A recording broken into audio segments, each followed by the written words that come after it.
Hello. My name is Smriti Burman and I'm a first semester BSc Nursing student in Regional College of Nursing, Guwahati. And I welcome all of you to my channel, Shining Tulip. In this video, I'm going to talk about my BSc Nursing journey, the exam, the subjects, and about the admission process, counseling, and all of that is necessary. So in this video, I will talk in Hindi and English because who don't understand Assamese can also understand. तो पहले बात करते हैं हमारे exam कैसे हुआ था like 2022 में एग्ज़ाम 14 अगस्त को हुआ था. उसके बाद एग्ज़ाम में सब्जेक्ट्स कौन कौन से थे. तो सब्जेक्ट्स थे physics, chemistry, biology. Okay. Also there is maths, but वो मैथ्स डी फार्म स्टूडेंट्स के लिए था. जो डी फार्म में एडमिशन लेना चाहते हैं उनके लिए था. तो for BSc nursing only you have to give the exam of physics, chemistry, biology. Okay. So physics में था 50 मार्क्स, केमिस्ट्री में था 50 एंड बायोलॉजी में 100.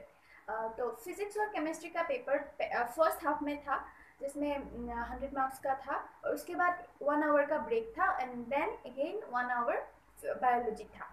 पेपर आप लोग घर लेके नहीं आ सकते हो, वहाँ पे सबमिट करना पड़ता है आंसर शीट के साथ. माई एग्ज़ाम वाज लाइक ठीक ही था.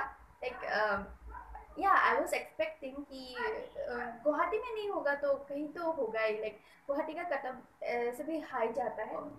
रिजल्ट दिया 5 सितंबर को, बट BSc में एडमिशन ले लिया था कॉटन में. सो माई रैंक वॉज 75 एंड हमारा फर्स्ट काउंसलिंग और डॉक्यूमेंट वेरिफिकेशन था DME ऑफिस में, 6 माइल में है वो. इसमें तो हम लोग गए, मैं दीदी के साथ गई थी, और उधर बहुत टाइम लगा क्योंकि मेरा रैंक 75 था. 10 को हम लोग पहुंच गए थे, लेकिन उधर ख़त्म होते होते 5 PM हो गया, शाम का 5 बज गए. उधर आपको सब ओरिजिनल डॉक्यूमेंट्स लेके जाना पड़ता है, और क्या क्या डॉक्यूमेंट्स लेके जाना पड़ता है उसका भी आप लोग को नोटिस मिल जाएगा, उधर अच्छे से रहेगा. और काउंसलिंग के लिए भी आपको रैंक वाइज बुलाते हैं कि इतने रैंक से, फर्स्ट रैंक से इतने रैंक तक स्टूडेंट्स को बुलाते हैं, और कैटेगरी वाइज भी बुलाते हैं लाइक SC ST जनरल. तो उधर पहले आपको लाइक वहाँ पे डिफरेंट डेस्क पे डिफरेंट पर्सन्स रहते हैं. लाइक वो लोग डिफरेंट कॉलेज के प्रिंसिपल्स उधर रहते हैं, और टीचर्स भी रहते हैं. तो वो लोग हमारा डॉक्यूमेंट वेरीफाई करते हैं, और उधर आप लोग को पूछेंगे कि what is your preference. although you have to submit that in the form that they will give you there. उसके बाद फिर भी वो लोग पूछते हैं कि प्रेफरेंस क्या है. तो अगर आप बोलते हो कि आपका प्रेफरेंस गुवाहाटी है और आपके लिए सीट खाली है, then you will get the seat. And लेकिन अगर उधर खाली नहीं है seat, then you will not get that. आपको अदर कॉलेज में लेना पड़ेगा, जैसे डिब्रूगढ़ और सिलचर ऐसे है. तो मैंने तो गुवाहाटी दिया था क्योंकि मेरा घर टीहू में है, which is in the district Nalbari. So like it was near to my home town. So इसलिए मैंने गुवाहाटी दिया था और मुझे मिल गया. तो I am very glad. Counselling process इतना लंबा नहीं है, लेकिन उधर वेट करना बहुत पड़ता है. और उसके बाद एडमिशन का नोटिस मिला हमें. हमारा एडमिशन था 10 अक्टूबर को. काउंसलिंग के दिन ही आप लोगों को पता चल जाएगा कि आपको कौन सा कॉलेज मिला है. उसके बाद जिस भी कॉलेज में आपको मिला है उस कॉलेज में जाना पड़ेगा. मैं दीदी के साथ गई थी, तो उसके बाद हम लोग वेट किए. साथ पहले हमें फॉर्म्स दिए कुछ, हमें वो फॉर्म्स फिलअप करने पड़े. उसके बाद हमें जाना पड़ा हमारे मेडिकल चेकअप के लिए. लाइक RNC में ही नीचे ग्राउंड फ्लोर में एक उधर डिफरेंट हॉल टाइप के रूम्स है, उधर हमें जाने दिया. हमारा मेडिकल चेकअप हुआ. डिफरेंट डॉक्टर्स लाइक हमें क्वेश्चंस पूछते हैं, लाइक हमारा ईयर ठीक है या नहीं, ऐसे लाइक टेस्ट करके देखते हैं. वो बहुत माइनर है, उसके लिए मुझे मतलब डरना नहीं है. Like you may think that मेरा तो आँख खराब है, मुझे नहीं मिलेगा. नो, ऐसा नहीं है. मेरा भी आँख का पावर बहुत है, but like you will get it. Okay, so don't worry about that. उसके बाद हमारा एडमिशन प्रोसेस होता है. हमें प्रिंसिपल के रूम में जाना पड़ता है. उसके बाद डॉक्यूमेंट्स फिर से देखते हैं. और one main thing is that 12th का डॉक्यूमेंट्स वो लोग उधर रख लेते हैं, और वो 4 years के लिए उधर ही रखेंगे. For that they will give you like a paper. Like उधर लिखा होगा कि हमारा डॉक्यूमेंट उनके पास है, और जब भी तुम्हें उस डॉक्यूमेंट का ज़रूरत पड़ेगा तो आपको मतलब वो दिखाना पड़ेगा, तभी मतलब आपको वो ओरिजिनल डॉक्यूमेंट्स मिलेगा। उसके बाद हमारा एडमिशन हो गया। फिर हमें ओरिएंटेशन के लिए बुलाया 17 अक्टूबर को। ओरिएंटेशन में स्टूडेंट्स और पेरेंट्स दोनों को जाने के लिए इनवाइट करते हैं। तो ओरिएंटेशन में टीचर्स हमें इंट्रोड्यूस करते हैं to the course and to the college. फिर हमारा क्लास स्टार्ट होता है 19 अक्टूबर से। तो अभी मैं बोलना चाहती हूँ हॉस्टल के बारे में। हाँ, हमारे कॉलेज में हॉस्टल है, बट पहले आपको हॉस्टल नहीं मिलेगा, क्योंकि because of the Covid all the exam got delayed, and for that उधर सीट्स अवेलेबल नहीं है। तो हमें भी 3 मंथ्स के लिए पीजी में रहना पड़ा। पहले भांगागढ़ में ही हम लोग पीजी में रहे थे।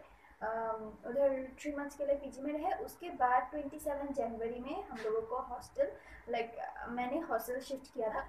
तो हम लोग जब पीजी में रहे उसके बाद ही उस दौरान ही हमारा एक एग्ज़ाम गया था, टर्मिनल एग्ज़ाम इट वाज से, जो कॉलेज से कंडक्ट करते हैं। तो वो हम लोगों ने पीजी में पढ़ के दिया था। एंड उसके बाद हम लोग हॉस्टल में हैं। अभी मैं कोर्स के बारे में बोलना चाहती हूँ। तो पहले बीएससी नर्सिंग 4 इयर्स का था, it was first year, second year, third year ऐसा। लेकिन अब से फ्रॉम हमारे बैच से ये सेमेस्टर हो गया है। इधर 8 सेमेस्टर होगा। जिस अभी मैं क्लासेस के बारे में बोलना चाहती हूँ।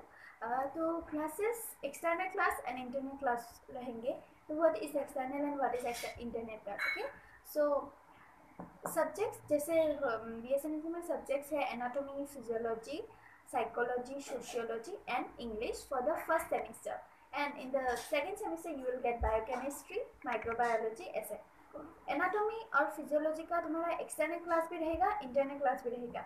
इंटरनल क्लास मतलब जो टीचर्स हमारे कॉलेज में ही है, हमारे मैम वो जो क्लास लेते हैं उसको इंटरनल क्लास बोलते हैं। और जो जीएमसी, एएमसी या एसएमसी के डॉक्टर्स क्लास लेते हैं, आई मीन जो प्रोफेसर्स और डॉक्टर्स क्लास लेते हैं, वो एक्सटर्नल क्लास है। और इंग्लिश का एक्सटर्नल क्लास हमारे कॉलेज में पढ़ाने आते थे। सोशियोलॉजी की भी एक मैम हमें कॉलेज में पढ़ाने आते थे।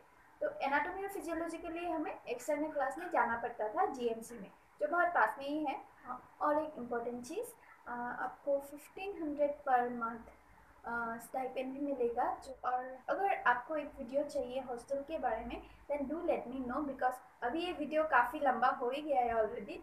If you want any video about the hostel, what is the fees, what about all of the thing, then write in the comment section, then I will definitely post a video about that. हमारे 2 month theory classes के बाद हमारा 2 month clinics था। तो clinics में हमें GMC hospital में जाना पड़ता है, Guwahati medical college and hospital. जो हॉस्पिटल है उधर हमें जाना पड़ता है। शिफ्ट में ड्यूटी होता है, किसी का मॉर्निंग शिफ्ट में होता है और किसी का इवनिंग शिफ्ट में होता है। तो मॉर्निंग शिफ्ट होता है 7 AM से 1 PM तक, और इवनिंग शिफ्ट होता है 1 PM से 7 AM तक। तो अगर आप हॉस्टल में रहोगे तो हॉस्टल से बसेस अवेलेबल होते हैं। बस आपको लेके जाते हैं हॉस्पिटल तक, देन अगेन लेके आते हैं। और अगर आप पीजी में रहते हो तो देन उधर से आने जाने का आपको खुद मैनेज करना पड़ेगा। वो अगर आपको एक वीडियो चाहिए हॉस्पिटल ड्यूटीज़ के बारे में, what happen in the duty, क्या करना पड़ता है, कैसा लगता है, then I will definitely post a video if you want. अगर आपको ये वीडियो देख के अच्छा लगा, if you get your answers from this video, then please like this video and share with your friends who also want to get in the BSc nursing course but don't know about the things like what happened after this. Then please share the video and please subscribe the channel and also comment what question you have further. Okay, I will try to answer your comments, and also if not, then I will definitely post a video about the issue. Thank you so much. Jai Hind, Jai Bharat.